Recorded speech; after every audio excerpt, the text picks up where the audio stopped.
Sri TV நேயர்களுக்கு வணக்கம். தமிழ்நாட்டில் பிரிவினைவாதம் பெருகி வருகிறது. இன்னும் சொல்ல போயாச்சுன்னா இலங்கையை மையமாக வைத்து இந்தியாவின் மீது ஆக்கிரமிப்புகளோ தாக்குதல்களோ இல்லைன்னா இந்தியாவிற்குள் குழப்பம் ஏற்படுத்துவதற்கோ சீனாவும் பாகிஸ்தானும் தொடர்ந்து முயற்சி செய்து வருகின்றார்கள். இதை நான் சொல்லிக்கிட்டு வர்றேன். அதுவும் இப்போ இந்த ஜோசப் விஜய்க்குள்ள தாவேகா ஆட்சி வந்ததுக்கு அப்புறம் இந்த மாதிரியான மாற்றங்கள் நிறைய நடந்து கொண்டிருக்கிறது. பிரிவினைவாதத்திற்கு இந்த அரசு உறுதுணையாக இருந்து கொண்டிருக்கிறதுங்கக்கூடிய குற்றச்சாட்டை நான் தொடர்ந்து ஆதாரபூர்வமாக சொல்லி வருகிறேன். இப்ப இதோட ஒரு தொடர்ச்சியாக ஒரு விஷயத்தையும் நம்ம இப்ப பார்க்க வேண்டியிருக்கு. என்ன அப்படின்னா, ராஃப் ஹக்கீம். ஏற்கனவே இந்த ராஃப் ஹக்கீத்தை பத்தி நான் ஒரு வீடியோ முன்னாடி ஒருக்க போட்டிருந்தேன். அந்த வீடியோ உங்களுக்கு ஞாபகம் இருக்கலாம். இப்போ அமைச்சராக இருக்கக்கூடிய ஷாஜஹான், இந்திய யூனியன் முஸ்லீம் லீக், அவரு இந்த ராஃப் ஹக்கீம், அதே மாதிரி ரிஷாத் பத்யுதீன் அப்படின்னு சொல்லி இலங்கை ஈஸ்டர் வெடிகுண்டில் கைது செய்யப்பட்டவர், அதே மாதிரி எம்எல்ஏஎம் ஏஎல் ஹிஸ்புல்லா அப்படின்னு சொல்லி பாகிஸ்தானுக்கு நெருக்கமான ஒரு ஸ்ரீலங்கன் எம்பி, இவங்களெல்லாம் பற்றி ஏற்கனவே இவர்களுக்குள்ள தொடர்பை பற்றி நம்ம ஏற்கனவே ஒரு வீடியோ பார்த்துருந்தோம். இப்போ இந்த சூழல்ல ராஃப் ஹக்கீம் இப்போ நம்ம இந்தியாவுக்கு, அதுவும் தமிழ்நாட்டுக்கு வந்திருக்கார். திருச்சி விமான நிலையத்தில் வந்திருக்காரு. அங்கே சில நிகழ்ச்சிகளில் கலந்துக்கிட்டு அவர் சென்னை வந்தார். சென்னையில் அவர் யாரை சந்திச்சிருக்கார் அப்படின்னு சொன்னான்னா, அமைச்சர் ஆதவ் அர்ஜுனாவை சந்தித்திருக்கிறார். இப்போ நம்ம எல்லாருக்குமே தெரியும், இன்னைத்த விஜய் கேபினெட்டில் Aadhav Arjuna is the most powerful minister அப்படிங்கன்னு தெரியும். ஏற்கனவே ஒரு செய்தி, இந்த விஷயத்தை நம்ம கூட தெளிவாக சொல்லியிருந்தோம். அதாவது ஐஜி இன்டெலிஜென்ஸுக்குள்ள ரிப்போர்ட்டை கூட ஒரு சீனியர் மினிஸ்டர் பார்க்குறாரு அப்படின்னு. அது ஆதவ் அர்ஜுனாவா என்பது நமக்கு தெரியவில்லை, ஆனால் இருப்பதற்கான வாய்ப்புகள் இருக்கிறதுங்கக்கூடியதையும் நம்ம இதுக்கு முன்னாடி பழைய வீடியோவில் பார்த்துருந்தோம். இப்போ இந்த ராஃப் ஹக்கீம் இவரை சந்தித்திருக்கிறார். இந்த ராஃப் ஹக்கீம் சந்திக்கிறதுக்கு முன்னாடி இலங்கையில் நடந்த சில விஷயங்கள், முதல்ல அவர் இங்கே அவர் பேசின 2-3 விஷயங்களை பார்க்கணும். என்ன அப்படின்னா, மீனவர் பிரச்சனையை சட்ட ரீதியாக மட்டும் அணுகக்கூடாது, மனிதாபிமான ரீதியில் 2 நாட்டு அரசுகளும் அணுக வேண்டும் அப்படிங்கக்கூடிய ஒரு செய்தியை அவர் சொல்லியிருக்கிறார். இதன் பின்னணியில் என்ன புரிஞ்சுக்கணும் அப்படின்னா, சட்டவிரோதமான செயல்களும் நடக்கும், அதை நம்ம கொஞ்சம் கண்டுக்காம அப்படி இப்படியே போகணுங்கக்கூடியதை இவர் மறைமுகமாக சொல்வதாக நம்ம இதில் கருத்து எடுத்துக்கணும். அடுத்தது என்ன சொல்லியிருக்காரு அப்படின்னா, இன்னைக்கு இலங்கையில் கடும் பொருளாதார நெருக்கடி இருக்கக்கூடிய காரணத்தினால இதை சமாளிப்பதற்கு தமிழகம் உள்ளிட்ட தென் மாநிலங்களில் உள்ள இன்வெஸ்டர்ஸ் அங்கே இன்வெஸ்ட் பண்ணணும். நல்லா தெரிஞ்சுக்கணும், இந்தியாவில் உள்ள இன்வெஸ்டர் அப்படின்னு சொல்லலை, ஒரு பிரிவினை பேச்சு இதில் தெரிகிறது. நான் ஏற்கனவே சொல்லியிருக்கேன். இப்போ தெற்கு பாரதத்தை எடுத்து பார்த்தாச்சுன்னா, தமிழ்நாடு, கேரளா, கர்நாடகா, இந்த பக்கம் தெலுங்கானா, இந்த 4 மாநிலங்களையும் காங்கிரஸ் கட்சி ஆட்சி செய்து கொண்டிருக்கிறது. இதை பயன்படுத்தி பல சதிகள் இனிமேல் நடக்கக்கூடும். எப்படியே 370க்கு அப்புறம் பஞ்சாப் காஷ்மீர் இப்போ சீல் ஆயிடுச்சு. 370 ரிமூவலுக்கு அப்புறம் இப்போ பிஜேபி ஆட்சி வந்தப்புறம் பெங்கால் செக்யூர் ஆயிடுச்சு. இன்னும் அதிக பெரும்பான்மையுடன் வந்ததுனால இப்போ அசாமும் செக்யூர் ஆயிடுச்சு. அப்போ இப்போ அடுத்தது பஞ்சாபில் கொஞ்சம் கடினமான நடவடிக்கைகளை இப்பொழுது அரசாங்கம் எடுத்து வருவதால் இப்போ south is the most porous. இன்னும் சொல்ல போயாச்சுன்னா, இலங்கை மட்டும் இல்லாமல் மாலத்தீவை மையமாக வைத்து நம்ம நாட்டில் ஊடுருவதற்கான வாய்ப்புகள் இருக்கின்றன. அதுக்கப்புறம் ஏற்கனவே நம்ம அரேபிக் கடல் வழியாக வருவதற்கு ஏற்கனவே அந்த பக்கம் மங்களூர் பக்கத்தில் தட்சிண கன்னடா கடல் பகுதிகளில் ஆல்ரெடி இஸ்லாமிய பயங்கரவாதம் அதிகம் இருக்கிறதுனால இப்போ காங்கிரஸ் கவர்மெண்ட் அங்கே இருக்குது. இப்போ அடுத்தது இங்கே முஸ்லீம் லீக் ஆதரவுடன் கேரளாவில் ஆட்சி. ஸோ இதெல்லாம் அவர்கள் சாதகமாக பயன்படுத்தக்கூடும். அதனால் இலங்கை என்பது இப்போ ஒரு குரூஷியல் பாயிண்ட் இப்போ ஸ்ரீலங்காவை வைத்து பாகிஸ்தானும் சைனாவும் ஹேண்டில் பண்ணி கொண்டிருக்கிறார்கள். இங்கே கூடியதை முன்னாடி பல ஆதாரங்களோடு இதுக்கு முன்னாடி உள்ள வீடியோவில் போட்டிருக்கோம். இப்போ ராஃப் ஹக்கீம் இப்போ நம்ம ஊருக்கு வர்றதுக்கு முன்னாடி, அதாவது ஆதவ் அர்ஜுனாவை பார்க்கறதுக்கு முன்னாடி இவர் ஷாஜஹானோட இவங்க இருந்த ஃபோட்டோக்கள் கூட நம்ம வெளியிட்டோம். இது இப்போ கூட நீங்கள் அந்த ஃபோட்டோவை பார்க்கலாம். இப்போ நம்ம இதில் எதை கவனிக்கணும்னா, இதுக்கு முன்னாடி 2 முக்கியமான கூட்டங்கள் நடந்தது. இந்த கூட்டங்களை பற்றியும் நான் முன்னாடி சொல்லியிருக்கேன். என்ன அப்படின்னு சொன்னோன்னா, இலங்கைக்கான சீன தூதருடன்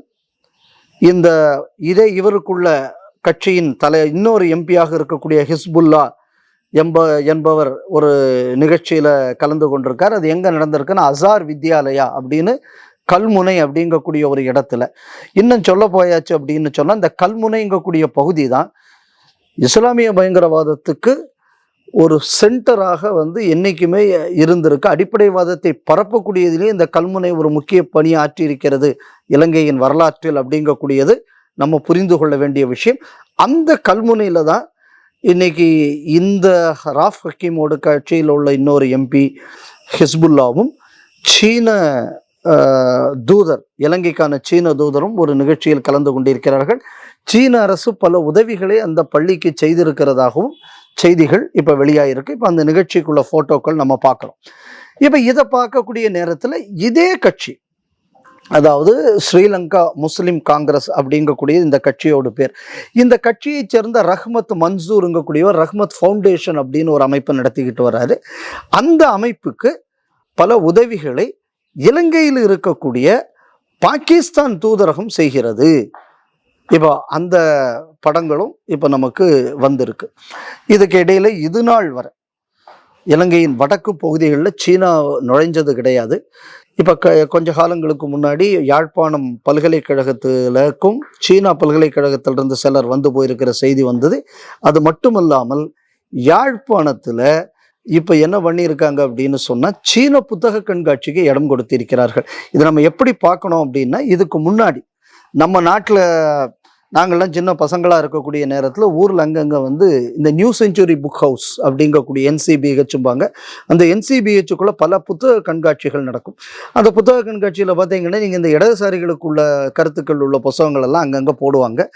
அந்த மாதிரி அங்கங்கே அவங்களுக்குள்ள கருத்துக்களை இங்கே திணித்ததற்கு இந்த NCBH என்பதை பயன்படுத்தினார்கள். இப்போ இதே விஷயத்து எங்கே நடக்குது அப்படின்னு பார்த்தாச்சுன்னா தமிழர்கள் வாழக்கூடிய இந்த பகுதிகளில் நடக்குது. அதே நேரத்தில் இந்த வேலைகள் துலுக்கம் அதிகம் இருக்கக்கூடிய கிழக்கு பகுதியில் நடக்கவில்லை. அப்போ நம்ம நல்லா தெரிஞ்சுக்கணும் என்ன அப்படின்னா, தமிழர்களை தமிழ்த்தன்மையை இழக்க வைத்து கம்யூனிசம் சார்ந்து இழுத்துட்டு, அதே நேரத்தில் துலுக்கனை வந்து அதிதீவிர துலுக்கனாக்குவதற்கு ஜிகாதிகளை அந்த பக்கத்தில் வச்சு, இப்போ இது ரெண்டும் எப்படின்னா, அங்கே வந்து இதுவரை இந்தியாவுக்கு அரணாக இருக்கக்கூடிய தமிழர்களை தமிழ்த்தன்மை மற்றும் ஹிந்துத்தன்மையை இழக்க வைப்பது, அந்த வேலை ஒரு பக்கம் நடக்குது, இந்த வேலை ஒரு பக்கம் நடக்குது. ஸோ இது ரெண்டும் அங்கே நடந்து கொண்டிருக்கிறது. அப்போ இந்த ஒரு பேக்ரவுண்டில் நம்ம இடையில பார்த்தாச்சு அப்படின்னு சொன்னால், வேடன் கேரளாவை சேர்ந்த ஒரு ரேப் சிங்கர், அவருக்கு பேர் வேடன் அப்படின்னு பேர். அவர் பேர் என்னன்னா ஹிரந்தாஸ் முரளி அப்படிங்கக்கூடியது அவருக்குள்ள ஒரிஜினல் பேர்.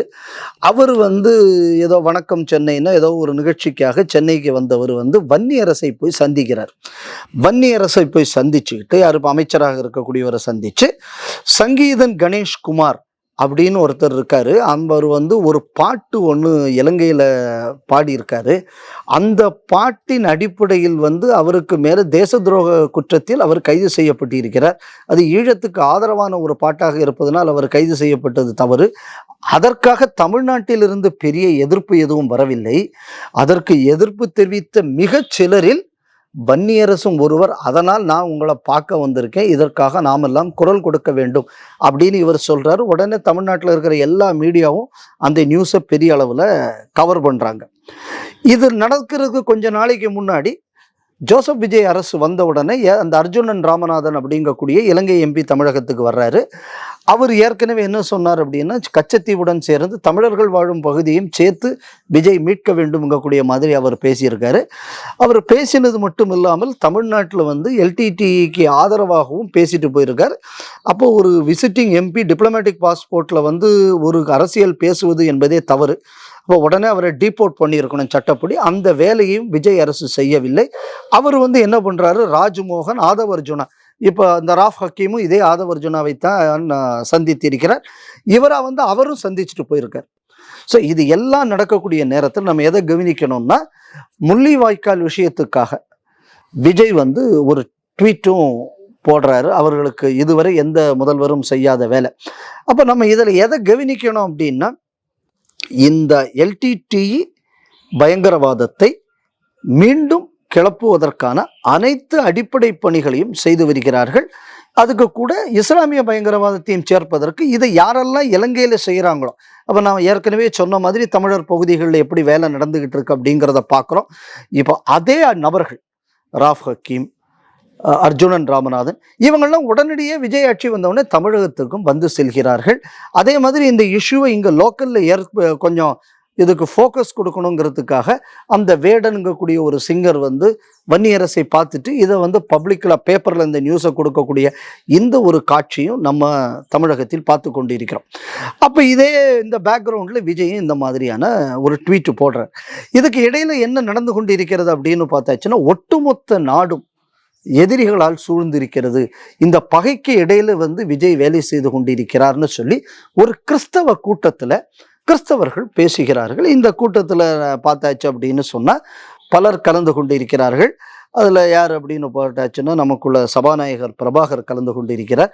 அதில் வந்து வன்னியரசு கலந்துக்கிறாரு. வன்னியரசை கூட வச்சுக்கிட்டு இது கிறிஸ்தவர்களுக்கு கிடைத்த வெற்றின்னு பீட்டர் அல்ஃபோன்ஸ் பேசுகிறார்.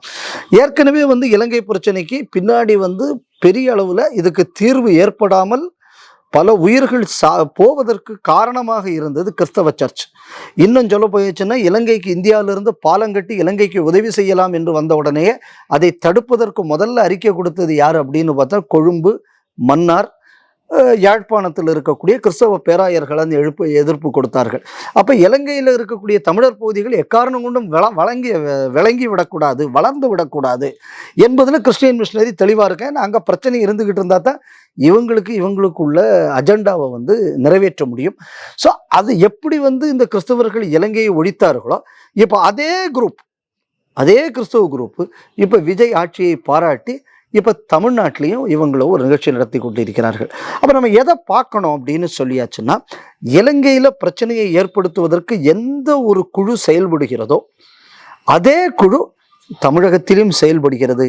செயல்படுவது மட்டும் இல்லாமல் இலங்கையில் இருக்கிறவங்களும் தமிழகத்தில் இருக்கக்கூடிய இந்த அரசுக்கும் இடையில் அடிக்கடி இந்த மாதிரியான கூட்டங்கள், சந்திப்புகளும் நடந்து வருகிறது. இந்த பின்னணியில் நம்ம பார்க்க வேண்டிய ஒரு முக்கியமான ஒரு விஷயம் என்ன அப்படின்னு சொன்னால், இப்போ தமிழ்நாடு சட்டசபையில் தேசிய கீதம் ஏன் 2 தரம் பாடணும் அப்படின்னு திமுக காரர்கள் வந்து வெகுண்டு எழுந்து பேசியிருக்கிறார்கள். ஏண்டா, தேசிய கீதத்தில் பாடுறதுல உங்களுக்கு என்னடா பிரச்சனை? இந்த நாட்டை பற்றின தேசிய கீதத்தை நான் 400 தரமும் பாடலாம், என்ன தப்பு இருக்கு? அப்போ இந்த தேசியத்தையே ஏற்றுக்கொள்ளாதவர்கள் எதிர்கட்சிகளாக இருக்கிற காரணத்தினால இந்த மாதிரியான அயோக்கியத்தனங்களை எதிர்த்து யாரும் இன்னைக்கு பேசுவதற்கு தயாராக இல்லை. இப்போ இதை பற்றி பேசணும்னா பிஜேபி தான் பேசணும். ஆனால் இப்போ பிஜேபி இதை பற்றி பேசுவதற்கு அவங்களுக்கு இப்போ என்னடான்னா, அண்ணாமலை பிஜேபி சண்டை தான் பெரிய அளவில் ஓடிக்கிட்டு இருக்கு. அண்ணாமலை இப்போ வந்து ஹிந்துத்துவத்திலிருந்து தன்னை வேறுபடுத்தி காட்டிக்கொள்ள வேண்டும், அவருக்கு தனி தமிழ் ஐடென்டிட்டி காட்டிக்கணுங்கிறதுனால இந்த விஷயத்தை பற்றி அவர் வாய் திறப்பதில்லை. ஏன்னா இப்போ திருப்பரங்குன்றம் இஷ்யூ 2வது வந்தது, எதுலேயுமே அவர் வாய் திறக்கலை. ஏன்னா அவருக்கு ஒரு தனி பாதை அமைக்க வேண்டும் என்று சென்று கொண்டிருக்கிறார். அதனால இன்னைக்கு என்ன அப்படின்னு சொன்னால், இலங்கையை மையப்படுத்தி பாகிஸ்தான், சீனா, கிறிஸ்தவ மிஷனரி, அதாவது த்ரிபுலம் axis, Muslim, Maoist and missionary, இந்த ஆக்சஸ் தமிழகத்தை குறிவைக்கக்கூடியது, எதிர்ப்பில்லாமல் ஈடுஏறக்கூடிய ஒரு சூழல் இன்று தமிழகத்தில் ஏற்பட்டு கொண்டிருக்கிறது. இது இன்னும் மோசமாக வளர்ந்து கொண்டு இருக்கிறது என்பதுதான் உண்மை. ஏன்னா இப்போ தமிழ்நாட்டில் உள்ள அமைச்சர்களே அவங்களோட சந்திக்கிறாங்க அப்படின்னா, இதுக்கு ஒரு டாக்டிக்கலாக இதுக்கு வந்து தமிழ்நாடு அரசுக்குள்ள ஒரு ஆதரவு இருக்கும் என்று தான் தோன்றுகிறது. அதனால் தேசத்தின் மீது பக்தி கொண்டவர்கள், இந்த தேசம் பாதுகாப்பாக இருக்க வேண்டும் என்று நினைப்பவர்கள், தயவு செய்து உங்களுக்குள்ள அரசியல் பிரிவுகள், யார் ஆளுங்கட்சி யார் எதிர்கட்சி, எனக்கு இவன் வேணுமா எனக்கு அவன் வேணுமா என்பதை எல்லாம் மறந்து இந்த மாதிரியான விஷயங்களுக்காக குரல் கொடுக்க வேண்டும். மத்திய அரசு ஆரம்பத்திலேயே இதை தலையிட்டு சரி செய்ய வேண்டும். நீங்கள் இன்னும் காலதாமதம் ஆக்கிட்டேங்க அப்படின்னு சொன்னால் இதை சரி பண்ணுவதற்கும் பல சிக்கல்களையும் பல இழப்புகளையும் தமிழகம் சந்திக்க வேண்டியிருக்கும். அதனால் என்னையே எச்சரிக்கையுடன் இந்த விஷயத்தை கையாள வேண்டும் என்று கேட்டுக்கொள்கிறேன். வணக்கம்.